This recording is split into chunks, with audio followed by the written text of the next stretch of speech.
मेरे नन्हे दोस्तों, फिर से चला आया हूँ मेरी कहानियों का पिटारा लेकर। आज क्या कहूँगा जानना चाहते हो? ठीक है, चलो बोलता हूँ। वो रहा दूर जो सुंदर देश दिख रहा है पहाड़ों से घिरा। उस देश का नाम है प्रतापपुर। प्रतापपुर का राजा बीर सिंह की थी 2 रानियां। बड़ी रानी का नाम था मंदाकिनी और छोटी का नाम नंदिनी। मंदाकिनी की लड़की का नाम सुकतारा और नंदिनी की लड़की का नाम नयनतारा। नयनतारा रूप से लक्ष्मी और गुणों से सरस्वती है और सुकतारा के पास ना ही रूप और ना ही गुण। उसके हाव भाव से सभी बहुत परेशान हैं। एक दिन अचानक नहीं नहीं मंत्री, यह असंभव है।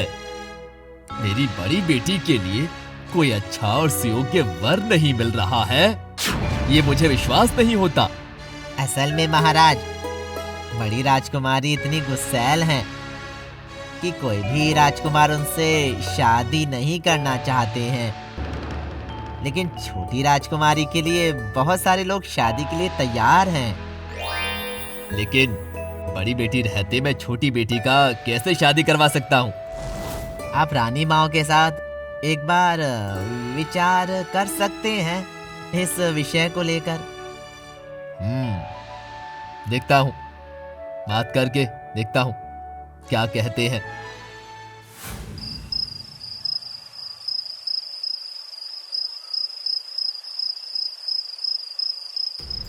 ये सब आप क्या कह रहे हो?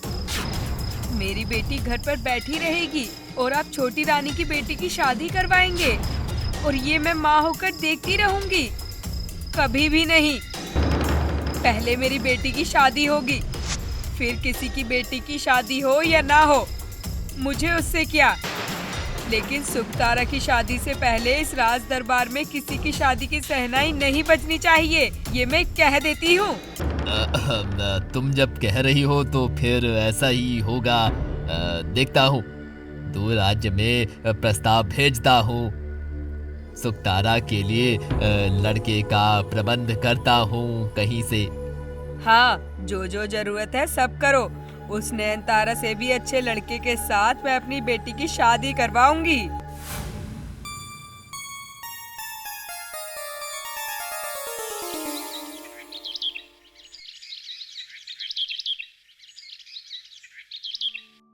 दो दिन बाद जब शादी करके चली जाएगी, तब ऐसे बालों में तेल कौन लगा के देगा? मेरी याद आएगी ना तब। मैं शादी करवाऊंगी तब ना। मुझे शादी ही नहीं करनी, जल्दी जल्दी करो।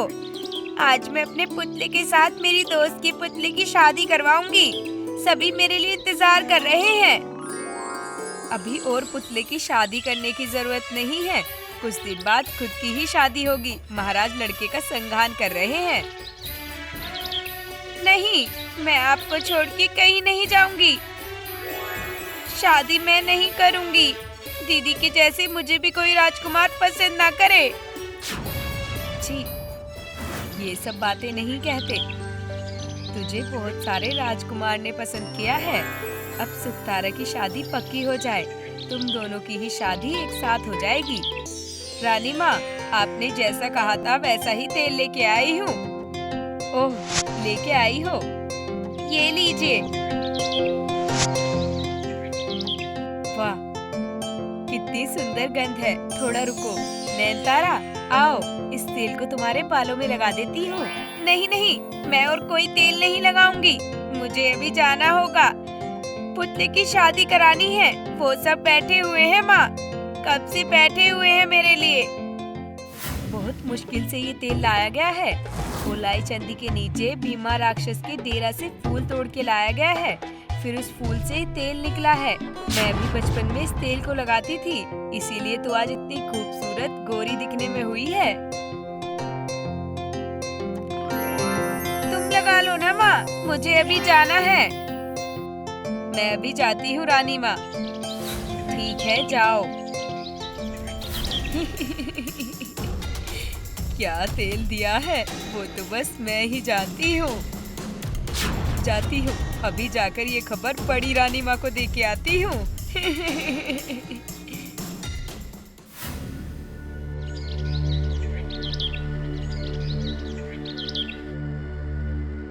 आऊं बड़ी रानी माँ? कौन है? ओ ललिता, आओ।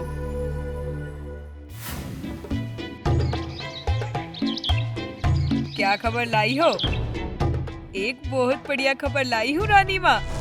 सुन के आप खुशी के मारे पागल हो जाओगी। अच्छा, तो ऐसी क्या खबर है? उससे पहले मेरी जो बख्शीश है वो सब मिलेगा। उससे पहले बताओ क्या बात है? छोटी रानी के पास ये गुलांजो फूल का तेल दे के आई हूँ। अलाई चंदी के नीचे से भीमा राक्षस के पास ये तेल लेके आई हूँ। उसका असल रहस्य मुझे पहले मालूम नहीं था, लेकिन कल जाकर देखा।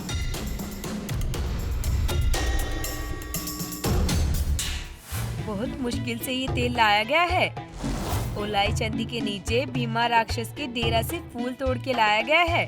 फिर उस फूल से तेल निकला है। मैं भी बचपन में इस तेल को लगाती थी, इसीलिए तो आज इतनी खूबसूरत गोरी दिखने में हुई है। समझी रानी माँ, ये है असली कहानी। मुझे आज एक बार लेके जाओगी? मैं खुद एक बार उस जगह जाना चाहती हूँ। हाँ, जरूर लेके जाऊंगी। आज रात 12 बजे के बाद, जब सारे पहरेदार सो जाएंगे, तब हम जाएंगे। और मेरी बख्शीश हाँ, मिल जाएगी, चिंता मत करो।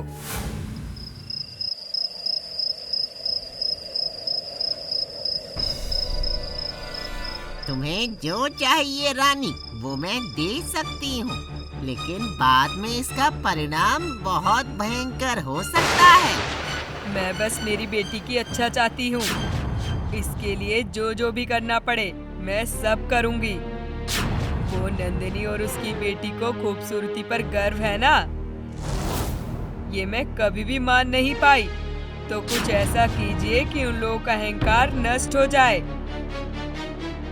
और मेरी बेटी की अच्छे से शादी हो जाए।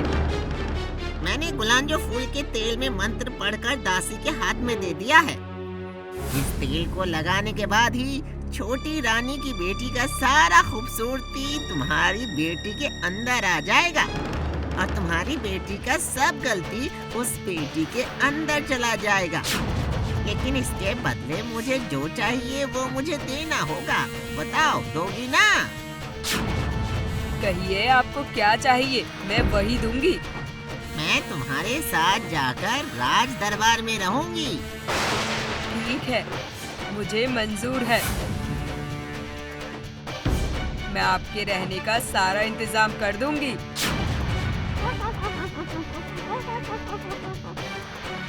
फिर ये लो, मैं भी तेरा मनोकामना पूरी कर देती हूँ।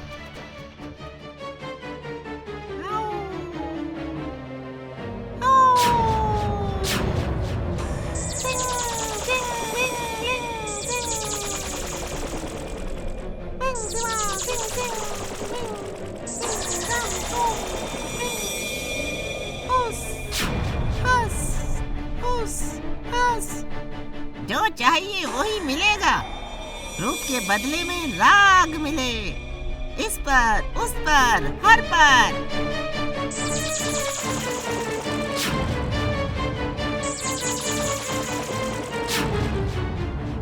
लो, अब चलो, तुम्हारा काम हो गया है।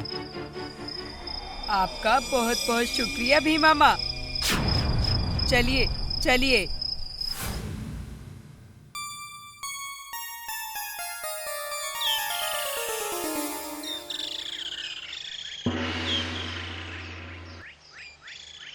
नहीं, सुकतारा अब इतनी सुंदर होने के बावजूद भी उसके लिए कोई लड़का नहीं मिल रहा है। ये अब क्या कह रहे हैं मंत्री? असल में महाराज, मैं सही कह रहा हूँ। दूर राज्य के सभी नयन तारा जो बदसूरत हो गई है, उस घटना को जान चुके हैं और उसके लिए वो सब डर गए हैं। कोई और इस राज्य की बेटी से शादी नहीं करना चाहता है महाराज। देखो ना महाराज, आपकी छोटी रानी और उसकी बेटी की बदनसीबी पूरे राज्य के ऊपर अभिशाप लेके आई है। अभी उन लोगों को राज्य से बाहर निकालिए, और नहीं तो मैं ही इस राज्य से अपनी बेटी को लेकर चली जाऊंगी।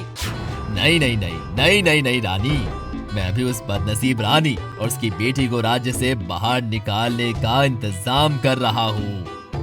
मंत्री, अभी छोटी रानी और उसकी बेटी को राज्य से बाहर निकाल दो। ये मेरा आदेश है। जो हुकुम महाराज, आप जैसा कहेंगे वैसा ही होगा महाराज।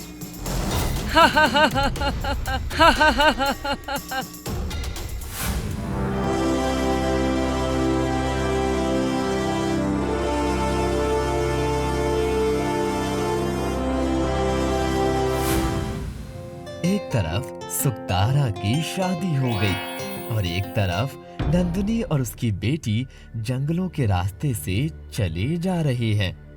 हर तरफ बस सन्नाटा ही सन्नाटा है। कहीं अगर कोई छोटा सा पिन भी गिरता है तो भी उसका आवाज जोर से सुनाई देता है। ऐसे ही एक जंगल में थकी हारी नैनतारा और नहीं चल पा रही थी, इसीलिए एक पेड़ के नीचे बैठ गई। माँ, मुझसे और नहीं चला जा रहा है। माँ, बहुत प्यास लगी है, मुझे कुछ खाने को दो ना माँ। ये मेरी बदनसीबी है, राजा के घर की लड़की होकर भी आज खाने के लिए तड़प रही है। हे भगवान, आप इसका विचार करना।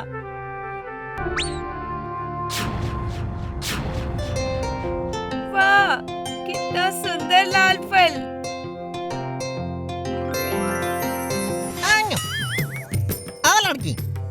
लड़की, मुझे फल दो ना, मुझे बहुत भूख लगा है।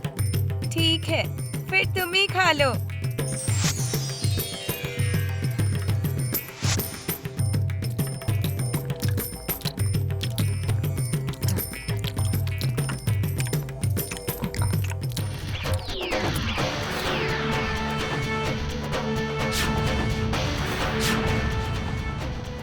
तुम कौन हो?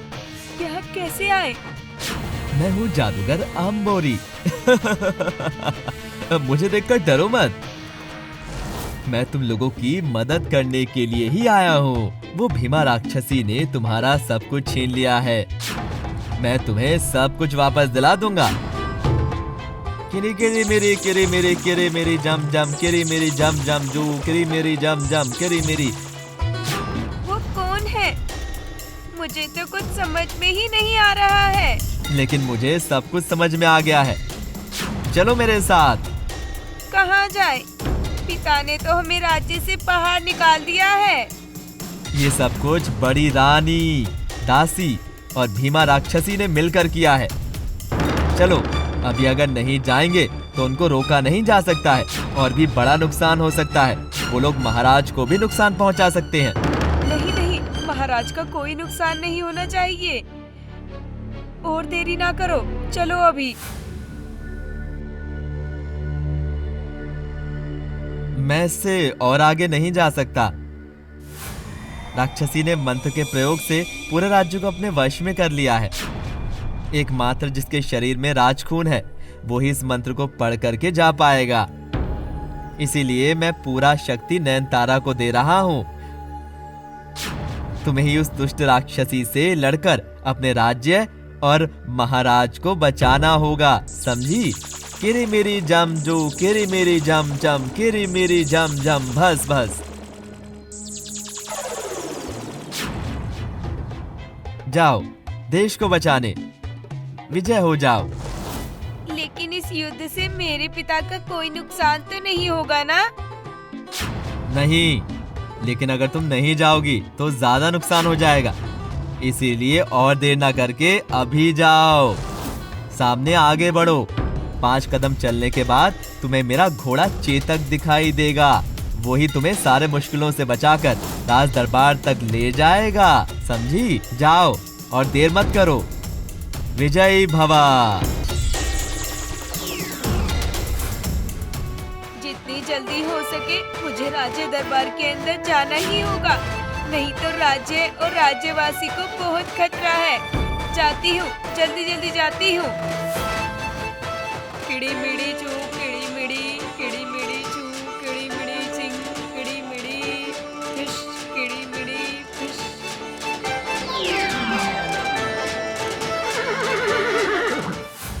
राजकुमारी बहुत सारे देशों को पार करके आखिर करके अपने राज्य में पहुंच गई। तलवार से सारे पहरेदारों को हटाकर राज दरबार में घुस गई। फिर सीधे गई बड़ी रानी के घर में, जहां पर बड़ी रानी और राक्षसी बैठी हुई थी। अरे कौन हो तुम? इस तरह से घर में चली आई हो? अरे कौन हो? कहाँ से आई हो? अभी बाहर निकलो, निकलो बाहर। और कोई नहीं है जो तुम्हें मेरे हाथों से बचा पाएगा, समझे भीमा राक्षसी?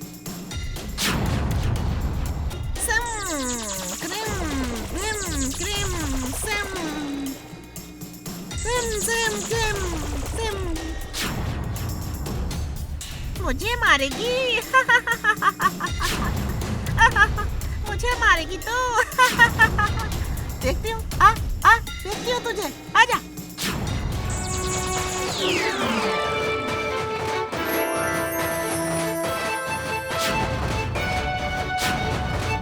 इतना बड़ा साहस तेरा, मुझे मंत्र से रोकना चाहती है तू? तो आज तू भी देख मेरा मंत्र कितना शक्तिशाली है। क्रीम क्रीम क्रीम झरीम गिली गिली झटाक, क्रीम क्रीम गिली गिली झटाक, क्लीम क्लीम गिली गिली खटाक।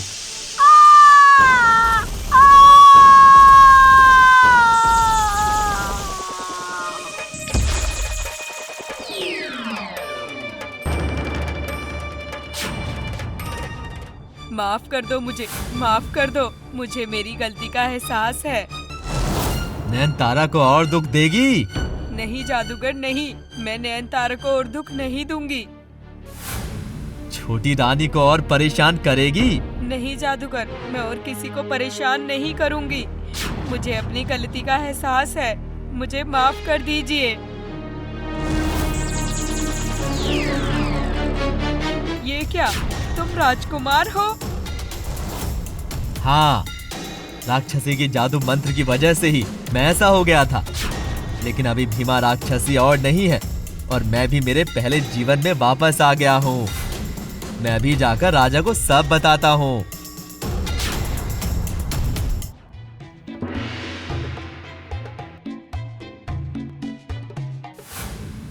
तुम्हें जो चाहिए रानी वो मैं दे सकती हूँ, लेकिन बाद में इसका परिणाम बहुत भयंकर हो सकता है। मैं बस मेरी बेटी की अच्छा चाहती हूँ, इसके लिए जो जो भी करना पड़े मैं सब करूँगी। वो नंदिनी और उसकी बेटी को खूबसूरती पर गर्व है ना, ये मैं कभी भी मान नहीं पाई। तो कुछ ऐसा कीजिए कि उन लोगों का अहंकार नष्ट हो जाए और मेरी बेटी की अच्छे से शादी हो जाए। मैंने गुलांजो फूल के तेल में मंत्र पढ़कर दासी के हाथ में दे दिया है। इस तेल को लगाने के बाद ही छोटी रानी की बेटी का सारा खूबसूरती तुम्हारी बेटी के अंदर आ जाएगा और तुम्हारी बेटी का सब गलती उस बेटी के अंदर चला जाएगा। लेकिन इसके बदले मुझे जो चाहिए वो मुझे देना होगा। बताओ, दोगी ना? कहिए आपको क्या चाहिए, मैं वही दूंगी। मैं तुम्हारे साथ जाकर राज दरबार में रहूंगी। ठीक है, मुझे मंजूर है। मैं आपके रहने का सारा इंतजाम कर दूंगी।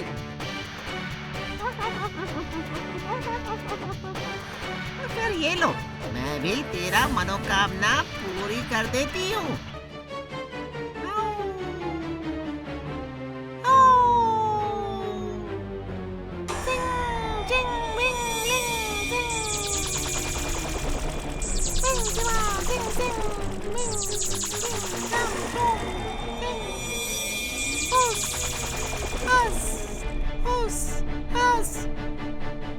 जो चाहिए वही मिलेगा। रूप के बदले में राग मिले, इस पर, उस पर, हर पर।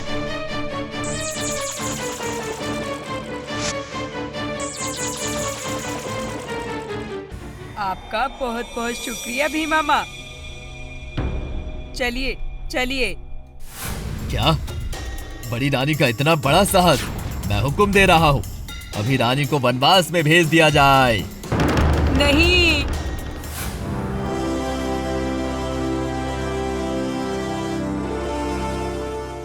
देखने को मिलता है वो जादूगर एक राजकुमार था। वो राक्षसी की अभिशाप से जादूगर बन गया था। महाराज को सब पता चलने के बाद बड़ी रानी को जंगल में भेज देता है।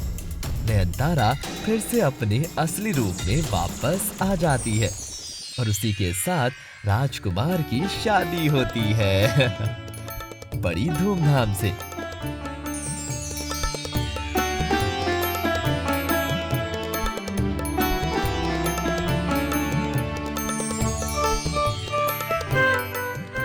नन्हे दोस्तों, कैसी लगी आज की कहानी?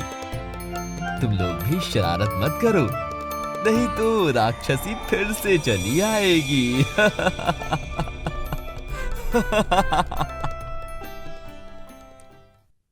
मेरे नन्हे दोस्तों, ये जो आप सुंदर देश को देख रहे हो, इस देश का नाम है सब जानने वाला देश।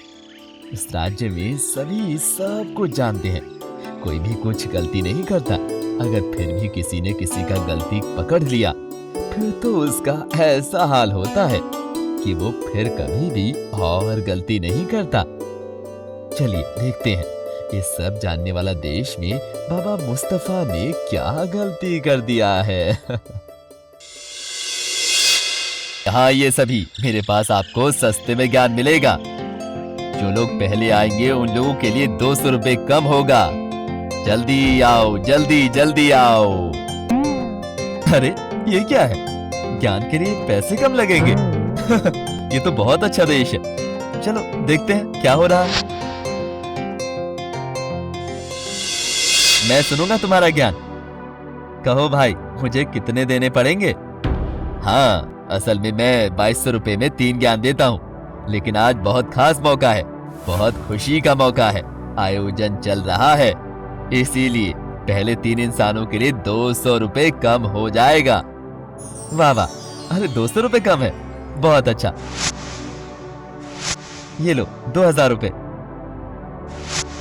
कहो क्या ज्ञान है तुम्हारे पास? जी आप थोड़ा सामने आइए, मैं कान में बताऊंगा। कान में कहेंगे? ठीक है, बताइए फिर।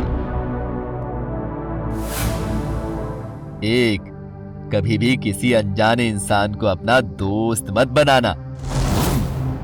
2, अनजाने किसी के साथ विश्वास करके उसे सब कुछ मत बताना। और 3, जितना भी मुश्किल आए क्यों ना, लेकिन कभी भी अल्लाह से विश्वास मत खोना। अल्लाह सब मुश्किल आसान कर देंगे, समझे?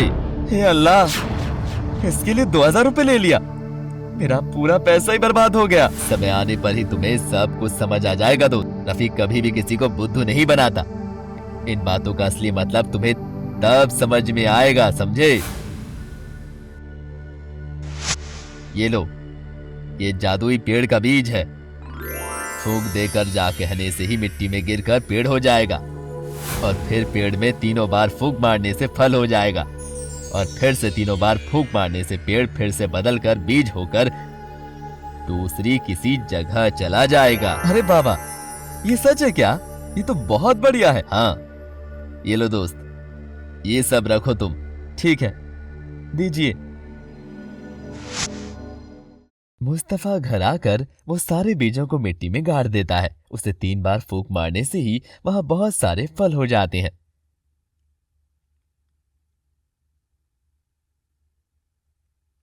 फिर उन फलों को बाजार में बेचकर बहुत पैसे मिलते हैं। फिर से 3 बार फूंक मारने से वो सब पेड़ से बीज बन जाते हैं।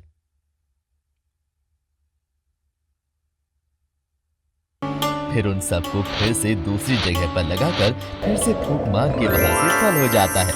ऐसे ही उसका दिन बीतता रहा है और उसे बहुत सारे पैसे मिलते हैं। ऐसे अचानक से बढ़ता हुआ देखकर उसके पड़ोसी एक औरत उससे इसका राज पूछती है और मुस्तफा उसे विश्वास करके सब कुछ बता देता है। ओ मुस्तफा भैया, घर पर है? हाँ हाँ भाभी जान, बताइए।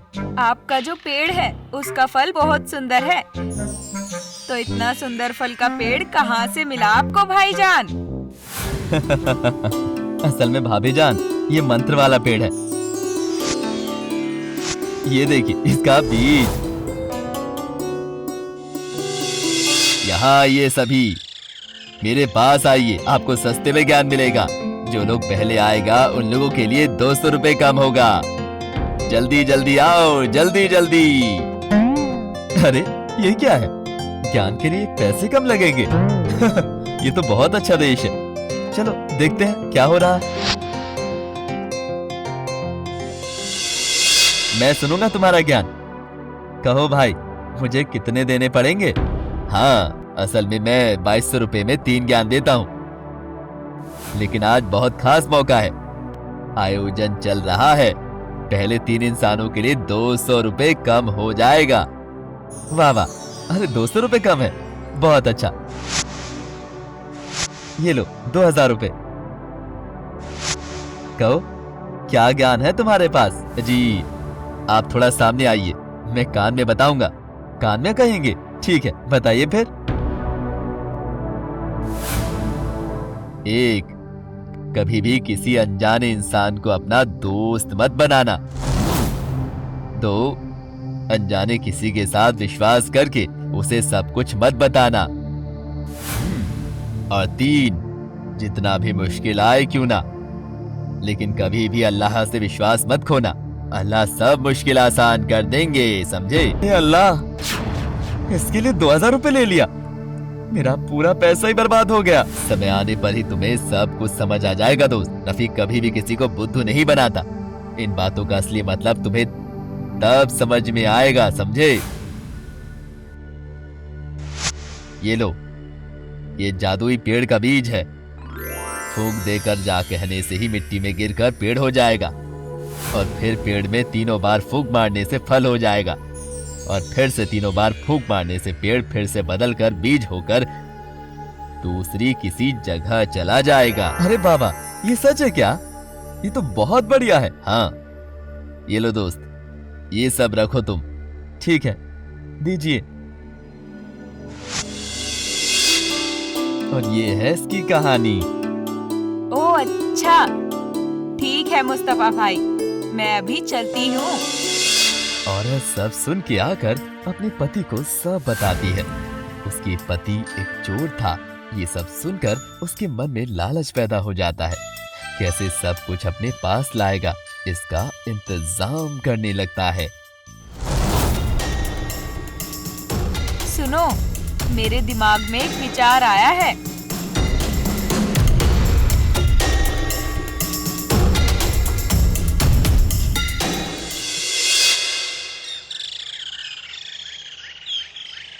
मुस्तफा भाई, मुस्तफा भाई, घर पर है? कौन कौन बुला रहा है? मैं हूँ अब्दुल। असल में आपके जादुई पेड़ और स्वादिष्ट फलों की बात सुनकर उस पेड़ को देखने के लिए चला आया। अगर आपको कोई दिक्कत नहीं है तो मुझे आप दोस्त समझकर आपके जादुई पेड़ की बात बता सकते हैं। हाँ जरूर जरूर, आइए आइए। ये देखिए मेरे जादुई पेड़ का बीज। इस बीज को फूंक मार के मिट्टी में गाड़ देना होता है और फिर फूंक देने से ही फल होता रहता है। और फिर फूंक मारने से पेड़ से बीज हो जाता है। वो सब खुद से ही दूसरी जगह पर जाकर गिरता है और उससे फिर से पेड़ और फल होता रहता है। और उसके बाद मुस्तफा उस अनजान आदमी को दोस्त बनाकर अपना सारा बात बता देता है।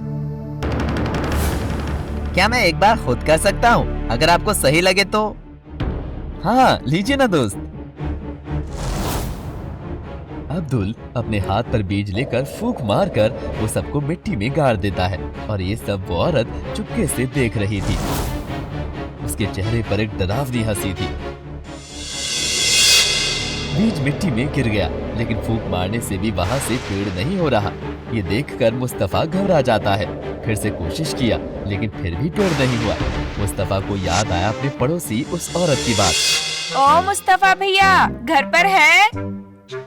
हाँ हाँ भाभी जान, बताइए आपका जो पेड़ है उसका फल बहुत सुंदर है। तो इतना सुंदर फल का पेड़ कहाँ से मिला आपको भाईजान?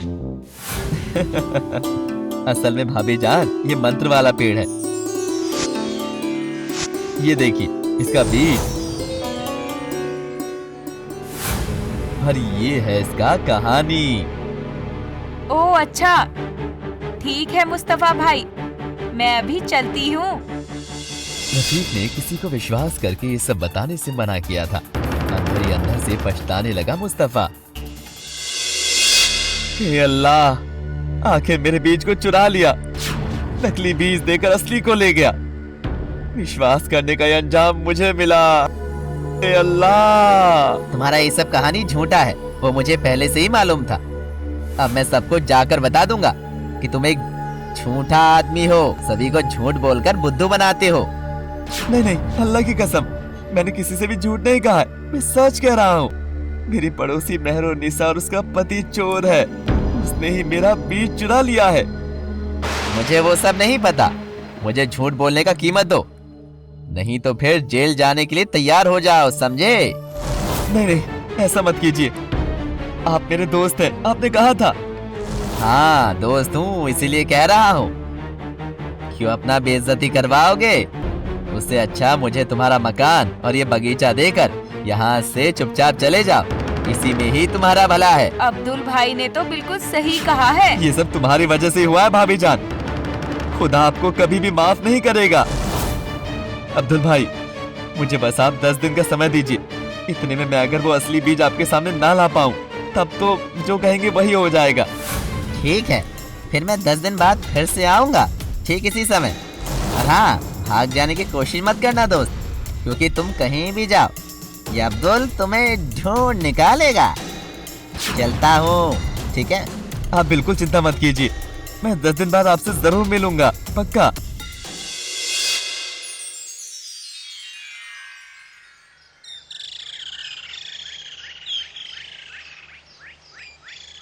और फिर अगले दिन सुबह मुस्तफा रो रो कर भागते हुए अपने भगवान के पास एक दरगाह पर आया।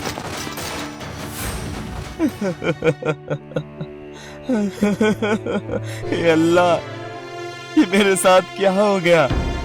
रफीक भैया ने मुझे कहा था कि किसी अनजान से ये सब नहीं बताने के लिए, किसी को दोस्त नहीं बनाने के लिए, बहुत बार बोला था, लेकिन मैंने कुछ नहीं सुना, जिसका फल मुझे मिल गया। भगवान, अब आप ही कुछ कीजिए, मुझे रास्ता दिखाइए, मैं क्या करूं, क्या करूं? मुझे आप बता दीजिए, रास्ता दिखाइए, मुझे कोई रास्ता दिखाइए। जाओ, रफीक मियाँ के पास जाओ मुस्तफा, वही तुम्हें फिर से रास्ता दिखाएंगे। जो हुक्म अल्लाह, मैं आज जाऊंगा रफीक बाबा के पास।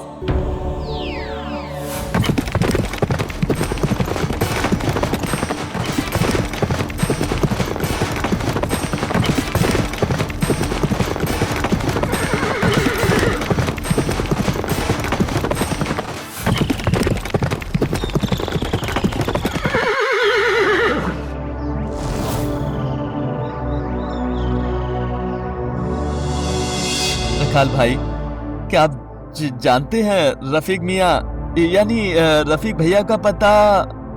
हाँ पता है, लेकिन अभी सुबह मैं अपने गायों को लेकर जा रहा हूँ, अभी मैं किसी की मदद नहीं कर सकता। बता दीजिए रखाल भाई, इसके बदले जो भी चाहिए मैं वही आपको दूंगा। मुझे तुम्हारा ये घोड़ा चाहिए। तुम मेरा घोड़ा लोगे? ठीक है भाई, मैं दे दूंगा। ये लो भाई, ये लो, मैं ये लगाम तुम्हारे हाथ में देता हूँ। वो जो सफेद घर देख रहे हो, वही रफीक मियाँ का घर है। सफेद रंग का घर है? ठीक है। अरे रुको रखाल भाई, मुझे वो सारी थैली तो लेने दो। आपने तो सब मुझे दे दिया था, अब ये सब क्यों ले रहे हैं? रास्ते से और 2-3 आदमी जा रहे थे, उन लोगों ने भी राखाल का साथ दिया, इसलिए मुस्तफा सब कुछ राखाल भाई को देकर पैदल ही रफीक भाई के पास जाने लगा।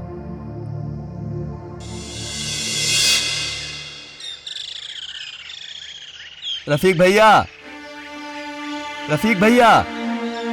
रफीक भैया घर पर हो? अरे बाबा मुस्तफा, आओ आओ। इतने सुबह क्या हुआ? हाँ, सब ठीक तो है ना? नहीं रफीक भाई।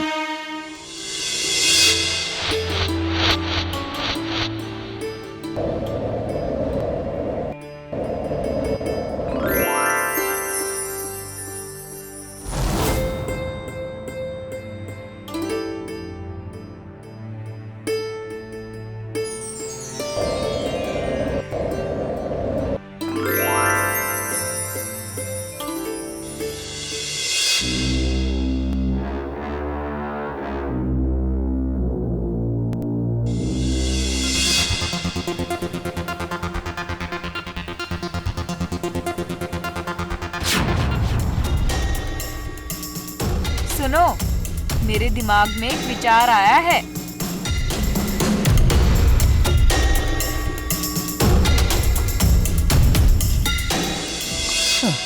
मुस्तफा भाई, मुस्तफा भाई, घर पर है? कौन?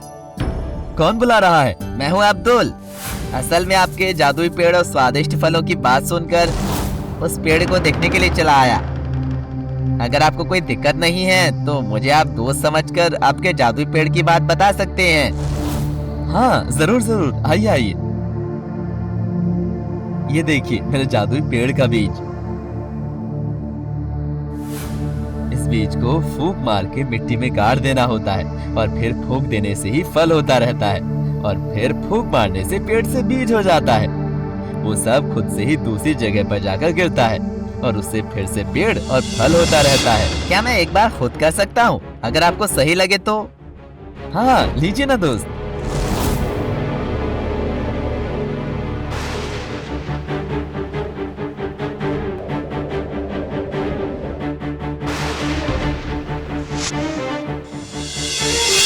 हे अल्लाह, आखिर मेरे बीज को चुरा लिया। नकली बीज देकर असली को ले गया।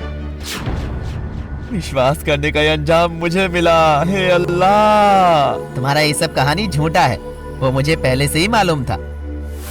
अब मैं सबको जाकर बता दूंगा कि तुम एक झूठा आदमी हो, सभी को झूठ बोलकर बुद्धू बनाते हो। नहीं नहीं, अल्लाह की कसम, मैंने किसी से भी झूठ नहीं कहा है। मैं सच कह रहा हूँ। मेरी पड़ोसी मेहरुन्निसा और उसका पति चोर है। उसने ही मेरा बीज चुरा लिया है। मुझे वो सब नहीं पता। मुझे झूठ बोलने का कीमत दो, नहीं तो फिर जेल जाने के लिए तैयार हो जाओ, समझे? नहीं नहीं, ऐसा मत कीजिए। आप मेरे दोस्त हैं, आपने कहा था। हाँ दोस्त हूँ, इसीलिए कह रहा हूँ। क्यों अपना बेइज्जती करवाओगे? उससे अच्छा मुझे तुम्हारा मकान और ये बगीचा देकर यहाँ से चुपचाप चले जाओ। इसी में ही तुम्हारा भला है। अब्दुल भाई ने तो बिल्कुल सही कहा है। ये सब तुम्हारी वजह से हुआ है भाभी जान। खुदा आपको कभी भी माफ नहीं करेगा। अब्दुल भाई, मुझे बस आप 10 दिन का समय दीजिए। इतने में मैं अगर वो असली बीज आपके सामने ना ला पाऊं, तब तो जो कहेंगे वही हो जाएगा। रखाल भाई, क्या आप जानते हैं रफीक मियाँ यानी रफीक भैया का पता? हाँ पता है, लेकिन अभी सुबह मैं अपने गायों को लेकर जा रहा हूँ। अभी मैं किसी की मदद नहीं कर सकता। बता दीजिए रखाल भाई। इसके बदले जो भी चाहिए मैं वही आपको दूंगा। मुझे तुम्हारा ये घोड़ा चाहिए। अरे रुको रखाल भाई, मुझे वो सारी थैली तो लेने दो। आपने तो सब मुझे दे दिया था, अब ये सब क्यों ले रहे हैं? रफीक भाई, आप मुझे बचाइए। अब आप ही बचाइए मुझे रफीक भाई। तुम कुछ भी चिंता मत करो, मैं सब कुछ सही कर दूंगा। अभी जाओ, थोड़ा आराम कर लो।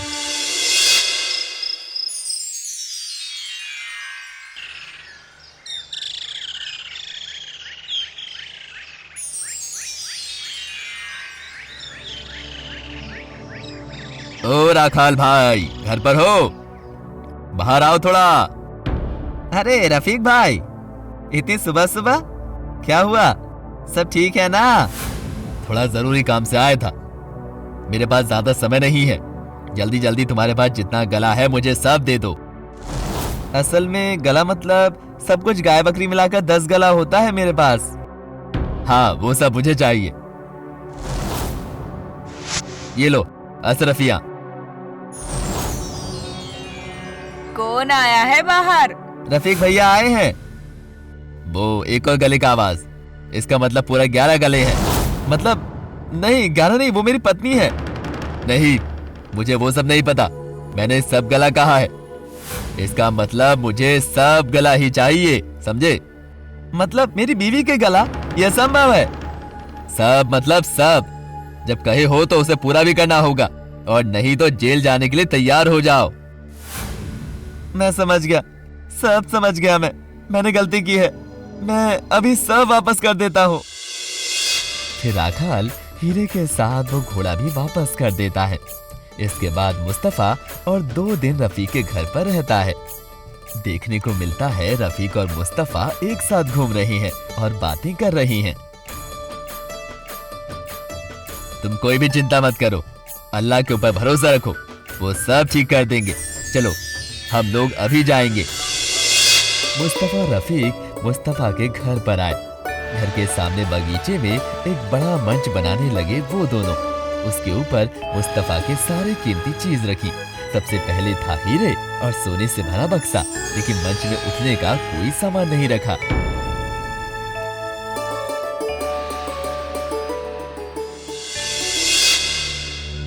मुस्तफा, अब तुम तुम्हारे उस अनजान दोस्त को बुलाओ, और मैंने जो कहा है तुम्हें याद है ना वो सब? हाँ हाँ रफीक भाई, मुझे सब याद है, मैं अभी उस दोस्त को बुलाता हूँ।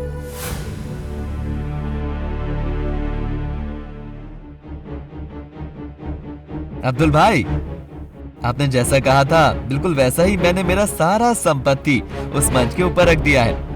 मेरा सब हीरे सोना और इसके अलावा जो जो भी है सब उसमें है। आपको जो जो चाहिए आप सब ले पाएंगे उसमें से। वाह, ये तो बहुत बढ़िया बात है। अरे बाप रे, इतना ऊंचा मंच कैसे जाऊंगा मैं? वो देखिए ना, बगीचे के वहाँ पर एक सीढ़ी रखी हुई है। आप उस सीढ़ी के सहारे ऊपर जाइए। लेकिन इतनी ऊंची सीढ़ी से उठकर गिर न जाऊं कहीं मैं।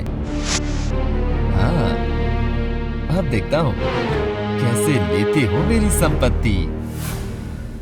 हे अल्लाह, ये क्या किया तुमने अब्दुल मियाँ? सबसे पहले सीढ़ी को पकड़ लिया। हाँ मतलब, हाँ अब क्या होगा? अब और कुछ नहीं किया जा सकता। सीढ़ी पकड़ी और कुछ नहीं पकड़ पाओगे अब आपकी बात के अनुसार आपको बस सीढ़ी लेकर ही घर जाना होगा। मुस्तफा भाई, देखा ना, कम जानो लेकिन सही जानो। मेरा ज्ञान कभी भी फीका नहीं पड़ता है। देखा ना दोस्तों, कभी भी अनजान किसी के पास सारा कुछ मत बताना, ठीक है? फिर आज चलता हूँ, बाय बाय।